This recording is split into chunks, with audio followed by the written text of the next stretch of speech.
നമ്മൾ പല ആൾക്കാരെയും പല ഷെയ്ഡ് കണ്ടു, പക്ഷെ എൽദോന്റെ അന്ന് മുതൽ ഇന്ന് വരെ സെയിം ഷെയ്ഡാണ് നമ്മൾ കാണുന്നത്. എല്ലാ പടത്തിലും താൻ ഈ സെയിം സ്റ്റെപ്പ് തന്നെ ഉപയോഗിക്കും. എല്ലാ സിനിമയിലും താൻ ഈ സെയിം ക്യാമറ തന്നെയാണ് ഉപയോഗിക്കുന്നത്. പക്ഷെ ഡാൻസ് നടക്കുമ്പോ പുകയുണ്ടല്ലോ നിറച്ചിട്ടോളണം, ഒരു സാധനം പോലും ആൾക്കാർ കാണുന്നുണ്ട്. അവന്മാർക്ക് ചേഞ്ച് വേണോ അത്രേ, ആ തെറ്റുകൾക്ക് നമുക്ക് ചേഞ്ച് കൊടുക്കാം. ഞങ്ങൾ രണ്ടുപേരും ഒരു നാട്ടുകാരാണ്. എൽദോ ഇങ്ങനെ പറയുന്നോണ്ടാന്ന് തോന്നുന്നു, ഒരു സത്യസന്ധമായിട്ട് സംസാരിച്ചു. ഈ പറഞ്ഞത് മാത്രമേ പറഞ്ഞിട്ടുള്ളൂ. ഇത് ഇയാൾ ജനിച്ചു വീണത് ഇങ്ങനെ സംസാരിച്ചിട്ടാണോ? ഇയാള് നന്നായിട്ട് സംസാരിക്കും, നിനക്കറിയാവോ? നാടൻ രീതിയിൽ എവിടെ കേട്ടിട്ടുണ്ട്? ആരായത് നിന്നോട് പറഞ്ഞത്?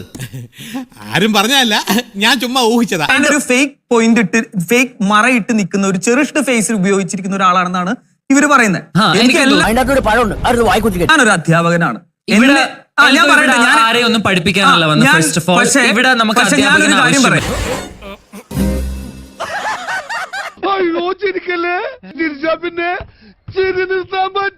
ഞാൻ മറ്റേ പ്രൊമോയിലുണ്ടായിരുന്ന ആ ഷവല് നിനക്ക് തരാം, നീ കുത്തി തന്നെ അതിനകത്തേക്ക് ചാടിച്ചാവുന്നതായിരിക്കും നല്ലത്. എന്റെ നമ്പറായി, എനിക്കുള്ളത് മേടിച്ചിട്ട് വരാം. പക്ഷേ ഈ Shri Riyas What the hell is Shri Riyas? ബഹുമാനം തന്നതാണോ? കുത്താൻ വേണ്ടി കൊടുത്തല്ലടാ നീ. ആണെന്നാണ് 100%. ഞാൻ എന്റെ കൂട്ടുകാരുടെ അടുത്തൊക്കെ സംസാരിക്കുന്ന രീതിയിൽ ഒരു വേദിയിൽ ഒന്ന് സംസാരിക്കാൻ പറ്റും. അതെന്താ? ഞാൻ തറവാട്ടി പറഞ്ഞവനാ. അല്ല, എങ്ങനെയാ കൂട്ടുകാരന്റെ അടുത്ത് സംസാരിക്കാൻ? ഞങ്ങള് കൂട്ടുകാരാണ്. ഇതെന്റെ ഒരു പെങ്ങൾ കിട്ടിയ അവസരം മുതലെടുക്കല്ലേ. ഈ അടുത്ത് ഇവിടെ അല്ല, എങ്ങനെയാ കൂട്ടുകാരന്റെ അടുത്ത് സംസാരിക്കാൻ? ഞങ്ങള് കൂട്ടുകാരാണ് നിന്റെ. സംസാരിക്ക്. പറ രഞ്ജിനി.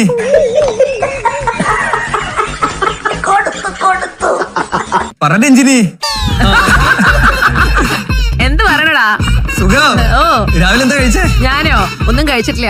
തടിയാണെങ്കിൽ ഒരു പണിയെടുക്കാതെ മര്യാദയ്ക്ക് സുഖമായിട്ട് കഴിയായിരുന്നു. ഒറ്റയടിക്കല്ലേ തെളിഞ്ഞു വന്ന ലൈഫിന്റെ ഫിലമെന്റ് അടിച്ചു. അപ്പൊ എല്ലാവിധ ഭാവുകങ്ങളും. നമ്മളെ രണ്ടുപേരും തോറ്റ MLA ആയതുകൊണ്ട് കുഴപ്പമില്ല.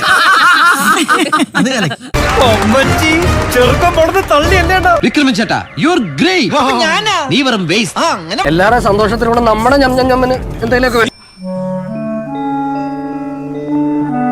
സാറില്ല, എടുത്താൽ മതി.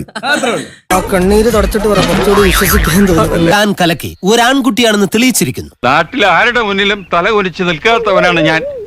എനിക്കിനി തല ഉയർത്തി നടക്കാൻ പറ്റുമെന്ന് തോന്നണില്ല. പോട്ടെ തോറ്റ MLA.